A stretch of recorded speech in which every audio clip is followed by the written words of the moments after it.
সংবিধান নিয়ে মূলত অনেকগুলো প্রশ্ন এসেছে যে সংবিধান কি আমরা আসলে সংস্কার করব নাকি হচ্ছে সংবিধানকে আমরা পুনরায়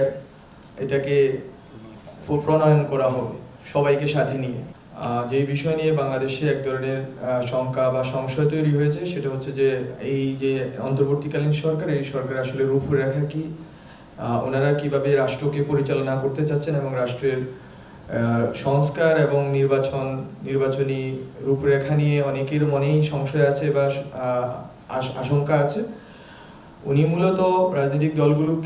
দলগুলোর কাছ থেকে শুনতে চেয়েছেন ওরা আসলে কি ধরনের সংস্কার চায়, কি ধরনের ট্রানজিশন অফ পাওয়ার চায়, কিভাবে চায় এবং কিভাবে তারা নির্বাচনী রূপান্তর দেখতে চাচ্ছেন। এইসব বিষয় নিয়ে মূলত মাননীয় প্রধান উপদেষ্টা ওনাদের সাথে কথা বলেছেন এবং ওনারা মূলত ওনাদের জায়গা থেকে অনেকগুলো সংস্কার প্রস্তাবনা নিয়ে উপস্থিত হয়েছিলেন এবং মাননীয় প্রধান উপদেষ্টা ওনাদের বক্তব্য শুনেছেন এবং ওনাদের কাছ থেকে একটা আশাবাদ উনি শুনতে পেয়েছেন এবং ওনারা মাননীয় উপদেষ্টাও আশাবাদ ব্যক্ত করেছেন যে সবার সাথে মিলে সবগুলো রাজনৈতিক সংগঠন এবং রাজনৈতিক প্ল্যাটফর্মকে সাথে নিয়ে উনি বাংলাদেশের আগামীর যে রাষ্ট্র সংস্কার এবং এর রূপরেখা উনি খুব শীঘ্রই উপস্থাপন করবেন।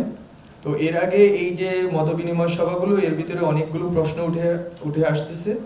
এর মধ্যে অন্যতম হচ্ছে যে প্রাতিষ্ঠানিক সংস্কারগুলো কীরকম হতে পারে, তারপরে এখানে বিচারের প্রক্রিয়া কীরকম হতে পারে এবং এখানে সংবিধান নিয়ে মূলত অনেকগুলো প্রশ্ন এসেছে যে সংবিধান কি আমরা আসলে সংস্কার করব নাকি হচ্ছে সংবিধানকে আমরা পুনরায় এটাকে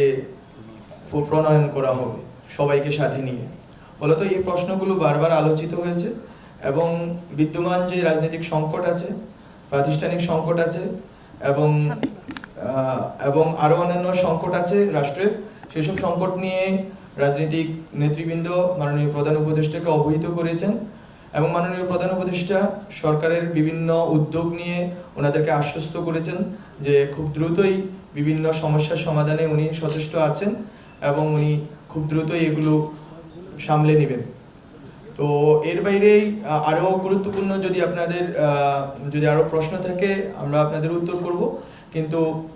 মাননীয় প্রধান উপদেষ্টা যা করতে চাচ্ছেন তা হচ্ছে যে সবার মতামতের ভিত্তিতে একটা গ্রেট ন্যাশনাল কনসেনসাস তৈরি করা, যার মাধ্যমে উনি যে ছাত্র জনতার গণ অভ্যুত্থানের ভিতর দিয়ে ওনার প্রতিনিধিত্ব আকারে উনি সরকার গঠন করেছেন সেটা কনসলিডেটেড হবে এবং দীর্ঘমেয়াদী বাংলাদেশ রাষ্ট্রের জন্য দীর্ঘমেয়াদী একটি পরিবর্তনের জন্য, দীর্ঘমেয়াদী একটি সংস্কারের জন্য উনি উদ্যোগ নিতে পারবেন। ফলত উনি আসলে এই প্রক্রিয়ায় রাজনৈতিক দলগুলোর সাথে মত বিনিময় প্রক্রিয়াটা মূলত ওনার এই ভিশনেরই অংশ, যাতে একটা বৃহত্তর জাতীয় ঐক্যমত্য তৈরি হয়।